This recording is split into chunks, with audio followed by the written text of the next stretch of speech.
ஃபஸ்ட்டே என்னென்ன பண்ண போகிறோம் அப்படின்னு சொல்லி எழுதி வச்சிட்டோம் அப்படின்னா நமக்கு வந்து ரொம்ப ஈஸியாக இருக்கும். நான் இந்த மாதிரி எழுதி வச்சுருக்கேன் என்னென்ன பண்ண போகிறோம் அப்படின்ட்டு. இதுலேருந்து டக்குன்னு ஒரு காயை நம்ம கட் பண்ணிட்டு ஃபாஸ்ட்டாக வந்து நம்ம பொரியல் பண்ணிடலாம். ஃபஸ்ட்டு வந்து ஊறுகாய் பண்ண போகிறேன். ஏன்னா வந்து ஊறுகாய் கொஞ்சம் நேரம் ஊறினா தான் நல்லாயிருக்கும். இது வந்து நம்ம ஏற்கனவே மெட்ராஸ் சமையலில் பண்ணியிருக்கோம், மோஸ்ட்லி எல்லாமே பண்ணியிருப்போம். அதை வந்து ஃபாஸ்ட்டாக நான் பண்ண போகிறேன். மாங்காவை வெட்டுறோம், ஊறுகாவை போடுறோம். தோல் எடுக்கணும்னு அவசியம் இல்லை. இதை வந்து கொஞ்சம் பெருசாகவே நான் கட் பண்ண போகிறேன்.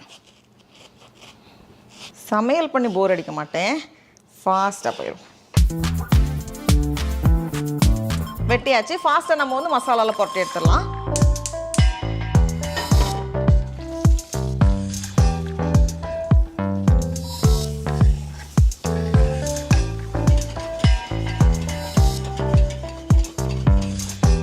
சின்னதாக ஒரு பெரட்டல் மாதிரி தான், ரொம்ப இன்ஸ்டண்ட்டாக பண்ணிடலாம். அலாண்ட்ராக்கு இது வந்து ரொம்ப பிடிக்கும், அதனால தான் அவளுக்காக தான் கொஞ்சம் பெருசாக அந்த மாங்காய் கட் பண்ணேன்.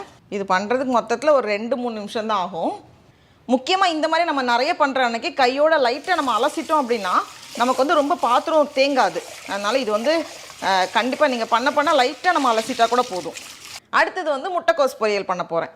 இதுவும் ரொம்ப ஈஸியான ஒரு பொரியல். இதையும் வந்து நம்ம சின்னதாக கட் பண்ணலாம்.